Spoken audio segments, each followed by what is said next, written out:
आज बिहार की जो राजनीति में जातीय जनगणना पर जोर दिया जा रहा है, आखिर इतनी बेचैनी नीतीश कुमार जी, लालू प्रसाद यादव, तेजस्वी यादव, जीतन राम मांझी, वो आखिर जातीय जनगणना की राजनीति क्या है? जातीय जनगणना की क्या जरूरत है? इतनी बेचैनी अगर बिहार के रोजगार के लिए होता, बिहार के युवाओं के लिए होता, बिहार की प्रत्येक जाति के विकास के बारे में होता, बंद पड़े कल कारखाने खुलवाने के लिए होता, शिक्षा के लिए होता, चिकित्सा के लिए होता, चिकित्सा के अभाव में कितनी चीत और चित्कार मची थी, हाहाकार मचा था। कोई ऐसा परिवार नहीं था जिस परिवार का एक आदमी मरा नहीं हो इस कोरोना काल में। और कोरोना बीतते ही, कोरोना खत्म भी नहीं हुआ कि लोगों को जातीय जनगणना की बेचैनी हो गई। रोजगार की बेचैनी नहीं है, सुंदर शिक्षा की बेचैनी नहीं है, इस देश में बंद पड़े कल कारखाने की बेचैनी नहीं है, युवाओं को रोजगार देने की बेचैनी नहीं है।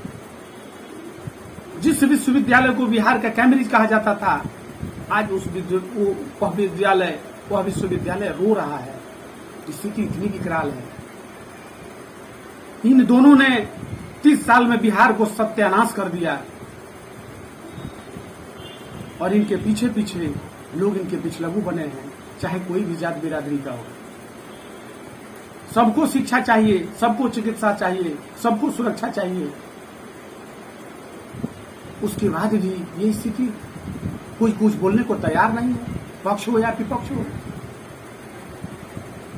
और ये निकम्मी सरकार 30 साल से बिहार को लूट रही है और अपना विकास कर रही है, और न युवाओं के बारे में सोचती है, न आम जन के बारे में सोचती है, न बंद पड़े कल कारखाने के बारे में सोचती है, न नया कोई रोजगार सृजन करने के बारे में सोचती है।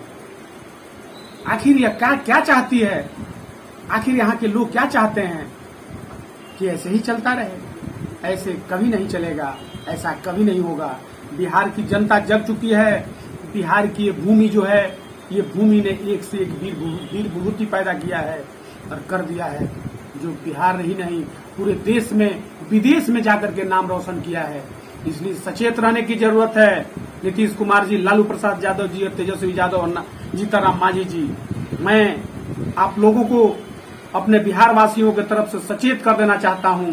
ये बिहार की धरती जो है अंगड़ाई ले चुकी है और बिहार में आप लोगों का दाल गलने वाला नहीं है, क्योंकि बिहार की जनता, बिहार के युवा, बिहार के प्रत्येक समाज के लोग अपने हक के लिए अपने आवाज को बुलंद करेंगे।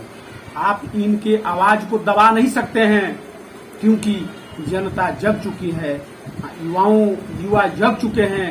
युवाओं को रोजगार चाहिए, युवाओं को सुंदर शिक्षा चाहिए, युवाओं को सुंदर चिकित्सा चाहिए, न कि जातीय जनगणना चाहिए, न कि लोक लुभावन नारों में फंसने की जरूरत है।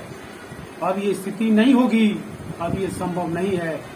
अगर आरक्षण ही करना है, आरक्षण ही लागू करना है, तो आर्थिक आधार पर आरक्षण कीजिए, ताकि जिनको आरक्षण की जरूरत है उन्हीं को मिल सके, न कि नीचे तबके के बड़े बड़े लोगों को आरक्षण मिल सके, उसका लाभ उन लोगों को मिल सके। चिराग पासवान को नहीं जरूरत है रिजर्वेशन की, जीतन राम मांझी को नहीं है रिजर्वेशन की, लालू प्रसाद यादव को नहीं है रिजर्वेशन की जरूरत, उपेंद्र कुशवाहा को नहीं है जरूरत, रामनाथ कोविंद जी को नहीं है जरूरत, जगजीवन राम के परिवार को नहीं है जरूरत, रमई राम के परिवार को नहीं है जरूरत। ये जरूरत है गांव गरीब के एक बच्चे की, वो जरूरत है, ताकि वो अपना विकास कर सके। एक जूता सीने वाले को मिलने चाहिए, एक रिक्शा चलाने वाले को मिलना चाहिए आरक्षण, और एक गरीब तबके के लोगों को मिलना चाहिए आरक्षण, ताकि उनका समुचित विकास हो सके, वे पीछे के पैदान से उठ करके आगे के पैदान पर आ सकें। और इसको सोचने और समझने की जरूरत है। ये बिहार की धरती है, जहां एक से एक विभूति पैदा किया है।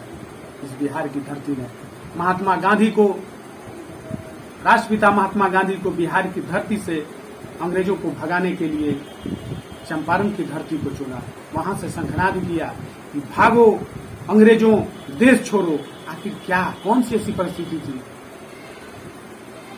आखिर महात्मा गांधी को क्या लगा कि बिहार की धरती से ही आंदोलन की शुरुआत की?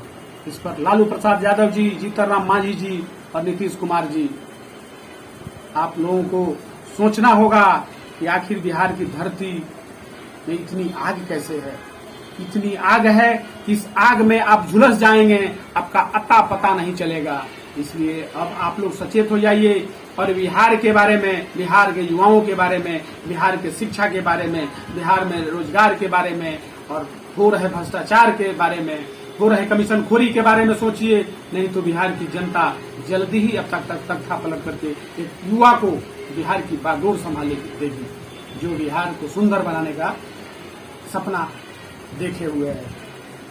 इस सदन में, बिहार के विधानसभा में युवा बैठेंगे, जिनकी सोच युवा होगी, जिनकी सोच रोजगार की होगी, जिनकी सोच सुंदर शिक्षा की होगी, जिनकी सोच सुंदर स्वास्थ्य की होगी, न कि लोक लुभावन नारों के बीच झंडा ढुलवाने का काम करेगी। इसलिए मैं अरविंद किशोर आप सभी से फिर से एक बार विदा लेता हूं।